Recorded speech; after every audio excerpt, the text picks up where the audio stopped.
Ардчлал 90 цент хүрлээ гэж монголчууд бид дүгнэж сууна. Одоогоос 25 жилийн тэртээ 1989 оны 12 дугаар сарын 6-ны өдөр санаа зорилго нэгдсэн залуус эвлэлд нэгдэж, эрх чөлөөнийхөө төлөө жагсаж, бүх ард түмний урайлан дуудснаар 1990 оны цагаан морин жилийн ардын хувьсгал өрнсөн түүхтэй. Ардчилсан хувьсгалын хамгийн чухал үндэс нь бол эрх чөлөө. Монгол орныг дэлхийд ардчилсан улс гэдгээр нь танил болгосон энэ түүхэн үйл явдлын эхлэл буюу 12 дугаар сарын 6-ны өдрийг жил бүр эрх чөлөөний өдөр хэмээн тунхаглан зарлаж, тэмдэглэн өнгөрөөсөөр өдгөө 6 дахь жилтэйгээ золгож байна. Улс төрд шинэ манлайлагч төслийн хамтран зохион байгуулагч ABI хүрээлэнгийн санаачлагаар энэхүү 6 дахь жилдээ тэмдэглэж байгаа эрх чөлөөний өдрийг тохиолдуулан төслийн багуудад эрх чөлөөний үнцний талаар олон нийтэд сурчлах даалгавар өгсөн юм. Эрх чөлөө гэдгийг хүн бүр адил мэдэрдэгч өөрөөр илэрхийлдэг. Тэгвэл манлайлагч залуус маань эрх чөлөөний үнцнийг хэрхэн илэрхийлж хэрхэн түгээснийг хамтдаа харъя. Өнөөдөр асаас аюу баг эрх чөлөөний сэдвээр ярилцсан.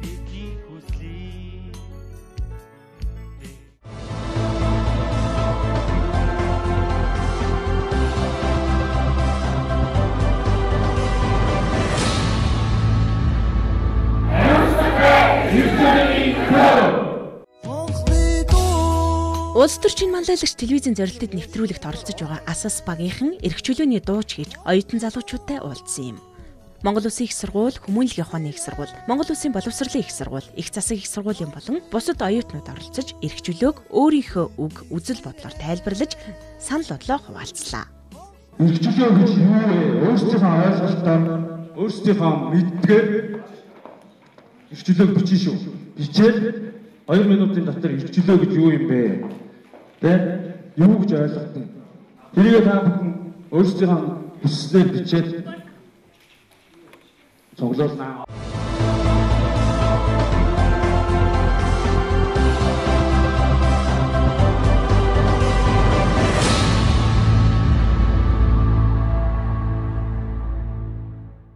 За сайн байцгаана уу та бүхэнд энэ эрх чөлөөний өдрийн мэндийг хүргэе. За тэгээ манай багийнхан юу гэж үзсэн бэ гэхээр эрх чөлөө гэдэг нь бол бусдыг сонсож өөрийнхөө үзэл бодлыг илэрхийлэх юм аа. За одоо хүн болгонд үзэл бодлоо илэрхийлэх тойрог байдаг гэж үзэх юм бол бусдын тойргийг эвдэлгүйгээр өөрийн тойрог дотор үзэл бодлоо чөлөөтэй илэрхийлэх нь эрх чөлөө юм аа гэж үзсэн байгаамаа. Бидэнд мөрөөдөл бий, бидэнд зорилго бий, бидэнд хүсэл тэмүүлэл бий, бидэнд эрх чөлөө бий. Энэ бол тагтаа. Тагтаа бол инхтэйний бэлэгдэл. Тэгээ инхтэй эх орн маань амар амгалан тэгээ эрх чөлөөтэй байх болтгой гэж зургаар илэрхийлсэн ба. Залуучууд бид эрх чөлөөний дуу хоолой болохоор зөв эрх чөлөөгөө зөв эзэлснээр зөв амьдралын эхлэл болно гэж үзээд иймэрхүү тугаар илэрхийлсэн байгаа. Юуны та бүхэнд энэ өдрийн мэндийг хүргэе. За тэгэхээр манай баг болохоор эрх чөлөөг болохоор бид нэр за философитой нэг холбож тайлбарлая. Миний эрх бусдын эрхээр хязгаарлагдсан буюу бид эрх чөлөөтэй бодож сэтгэж үйлддэг. Гэхдээ бусдыг хүндэтгнэ гэж эрх чөлөөг ойлгож үзсэн. Бид мөн эрх чөлөөг энэ эх орны сайхан цэнхэр тэнгэрээр бид нар дүрсэлсэн.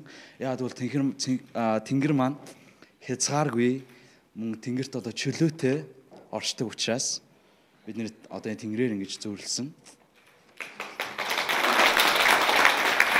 Эрх чөлөө гэдэг нь өөрийн үзэл санааг чөлөөтэй хэлэх дуу хоолой юм аа гэж. Эрх чөлөө бол эмх замбраагүй, дүрм журмгүй, өнгөрөөх цаг хугацаа биш харин эв нэгдлийн цаг юм аа. Ямар ч хүнээс хараат бус зүйл бол эрх чөлөө юм аа. Бусдын дарамтчилтгүйгээр шийдвэрээ гаргах үйл явц бол эрх чөлөө юм аа гэд гих мэтээр үргэлжилж байна л. Бид нар бас их бахархаж байна л да. Өнөөдөр бид нар мууш руу зүгээр орж ирээл дурын ангийг сонгоод та бүхнийг оруулж ирсэн. Өмнө эрх чөлөөний талаар ямар нэг бэлтгэл хийгээгүй, ямар нэг одоо зорьсон, бэлдүүлсэн зүйл байхгүй. Тэгэхэд бидний одоо та бүхний ийм илэрхийлэл бол маш мундаг хүчтэй байна. Одоо ингээд улс төр шинэ манлайлагч зорилттой төслийн асаас багийн анхнаар нь өөрсдийн бас судалсан эрх чөлөөний талаар та бүхэнд бас саналаа солилцъё. Ардчлал эрх чөлөө биднэрт юу болгосон юм бэ гэж. Тэгэхээр би хүн нэгвэрт чөлөөт сонголт хийх боломжийг олгосон гэж би үзэж байна. Та бүхний саналтай миний санал бас нийлж байна. Энд 45 оюутан байна. 45 нь өөр цамц өмссөн байна. Энэ бол чөлөөт сонголт. Энэ чөлөөт сонголт нь ардчил эрх чөлөөний гол үнэт зүйл юм а гэж бодож байна. Эндний өмнө зогсож байгаа миний эрх чөлөө юм. эрхчлөө гэдэг бол ардчил юмаа гэж хэлмээр байна. Тэгэхээр эрхчлөө гэдэг үгийг би амьдруудмаар санагдаад байна. Би эрхтэй байлаа гэд бусдын эрхэнд автчих болохгүй. Би чөлөөтэй байлаа гэд хуйлаас гадуур амьдарч болохгүй. Энэ эрхчлөө юм. Та нар өөрсдөө эрх чөлөөтэй байна гэдгээ мэдрэх ёстой. Өнөөдөр амьдарч байна гэдгээ тийм болохоор буцаагаад нийгэмдээ хариуцлагатай байх ёстой. Яагаад гэвэл би та бүхэнд айгүй итгэж чинь Монголын ирээдүйн оюун тангууд гэдэг. Учир юу гэхээр нэг хүний эрх чөлөө нь нөгөө хүний эрх чөлөөгөөр хязгаарлагдана. Хэн нэгэн эрх чөлөөг бидэнд бэлгэлдэггүй. Хэн нэгэн эрх чөлөөг бидэнд хуваарлаж өгдөггүй. Бид нар эрх чөлөөг өөрсдөө бүтээдэг. Тэгэхээр эрх чөлөө гэж яг бидний хувьд юу вэ гэвэл сэтгэлгээ юм аа. Хүн гэдэг амьтны эрх чөлөө тархинд байна. Тархин дотор, толгой дотор байна. Тархин дотор хэмжээсгүй том зай байна. Огторгүй шиг том зай. Энэ бол хүн гэдэг амьтны хамгийн том эрх чөлөө. Таны дураараа хийж байгаа үйл ажиллагаа бусад хүнд нөлөөлөхгүйгээр одоо оршижвэл энэ бол эрх чөлөө юм а гэдэг ийм үзэл байгаа. Өнөөдөр миний хувьд хамгийн бухимдж эмзэглэж явдаг юм бол хүмүүс сонгох эрхээ худалдаад саналаа худалдаг явдалт бол эмзэглэдэг юм а. Тэгэхээр тэр хүмүүст зориулаад хэлэхэд сонгох эрхээ худалдаж байдаг хүнд эрх чөлөө түүний үн цэний талаар бол ярилцах шаардлагагүй юм а.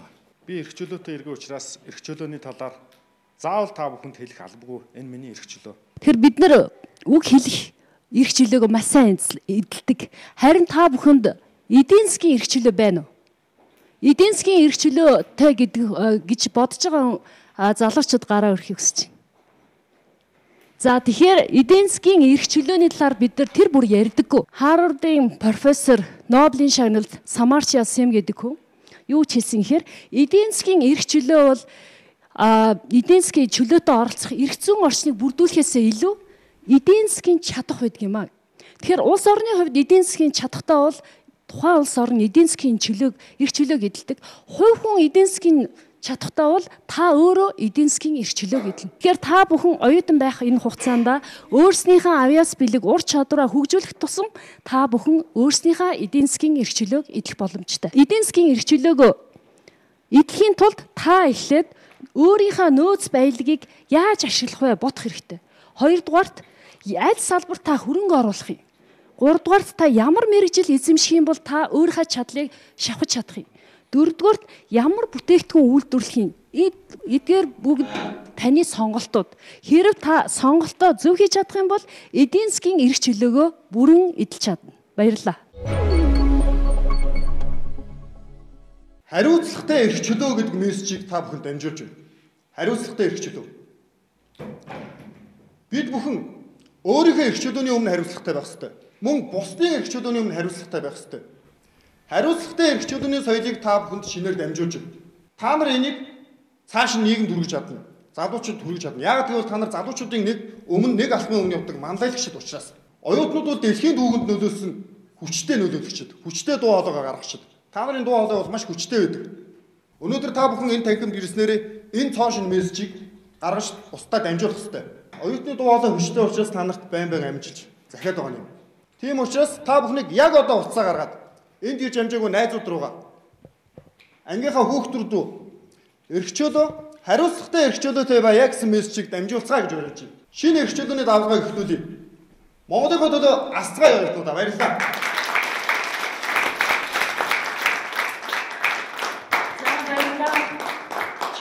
Жамцтай тэгэхээр манай Асас багийн гишүүд өөрснийхөө эрх чөлөөний талаарх үзэл бодлоо хуваалцсан. Тэгэхээр одоо бүгдээрээ дахин хилцүүлэг хийн. Саяныхаа энэ багаараа юуны тухай ярих вэ гэхээр үзэл санааны лидер болохын тулд та юу хийх вэ? Оюутан хүний зүгээс. За энэ дээр багаараа ярьжлээ. Тэгээ 5 минут өгье. 5 минутын хугацаанд та бүхэн үзэл санаагаа нэгтгэхийг урьж байна.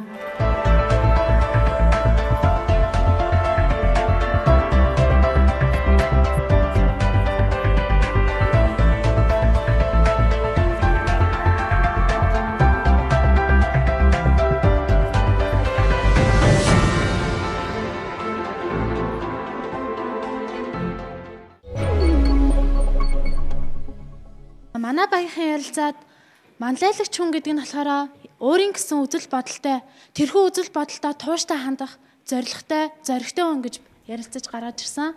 За тэгээд нийтэд хүлээж зөвшөөрөгдсөн байх шаардлагатай тэр хүн Өөрөө дан ганц би манлайлагч гээд яваад байх биш. Бусд хүмүүс ч гэсэн түүнийг хараад манлайлагч гэж боддог байх, бодолтой байх хэрэгтэй гэж үзсэн.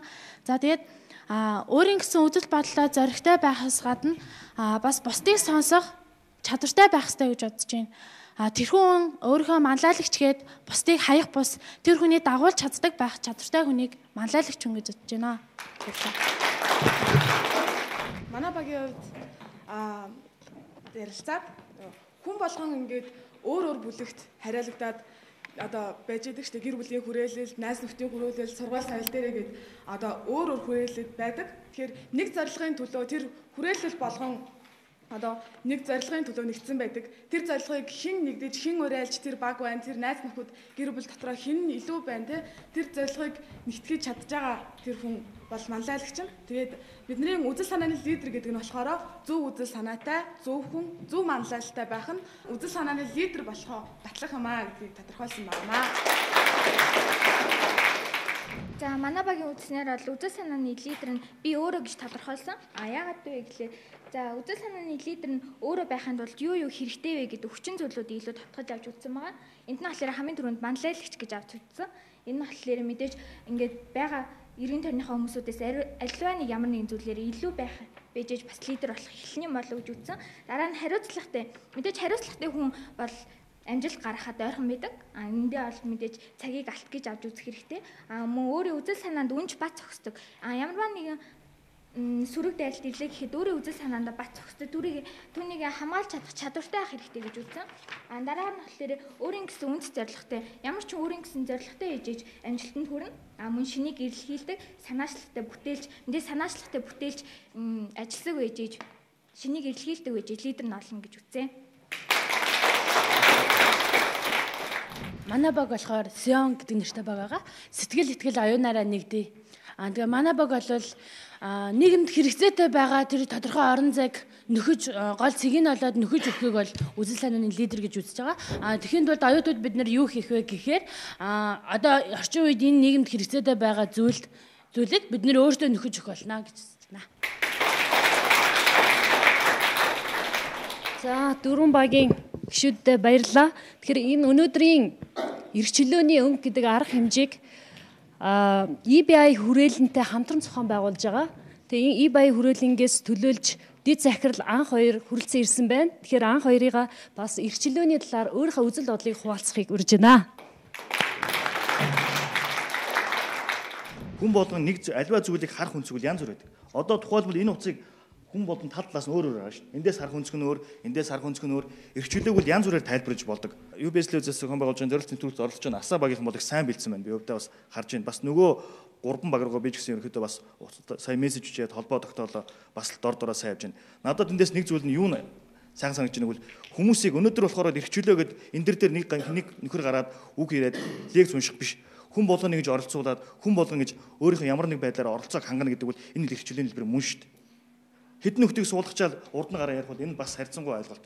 Ингээ хүмүүсийн ингээ саналыг сонсоод хүмүүсээс ингээ өөрийн гэсэн бодлыг асуугаад ингээ явна гэл энэ л эрх чөлөөний бас нэг хэлбэр мөн шүү дээ. Би бол сайн зохион байгуулж гэж бодож байна. Та бүхэндээ бүгдэнд амжилт хүсье.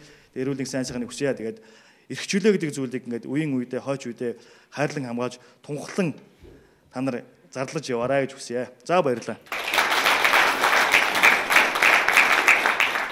За өнөөдрийн арга хэмжээ бол та эрх чөлөөтэй юу? Таны эрх чөлөө хязгаарлагдаж байна уу? Эрх чөлөөг та юу гэж бодож байна? Үзэл санааны лидер болохын тулд юу хийх ёстой вэ гэдэг олон зүйлийг бид нар хэлцүүлэх хэлбэрээр явуулсан. Тэгэхээр одоо бүгдээ энэ арга хэмжээг дүгнэх зорилгоор өөрснийхөө үзэл бодлыг хуваалцах ийм сайхан боломжийг та бүхэнд олгож байна. Тэгэхээр саяны энэ дөрвөн багаас 5-6 хүн гарч ирж тэм зоригтой эрх чөлөөгөө идэх гэсэн ийм баг болгоноос 5-6 хүн гарч ирэхийг урьж байна. За энэ эрх чөлөөний тойрог хичээ те. За эрх чөлөөний тойрог 5 хүн гарч ирэх.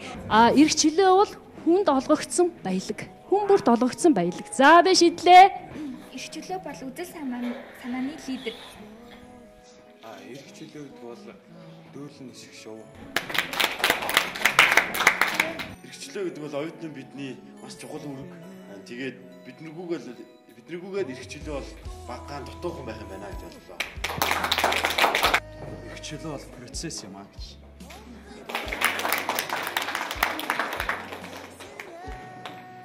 эрхчлөөний сонголт. За, эрхчлөөг үйлдэлээр илэрхийлж.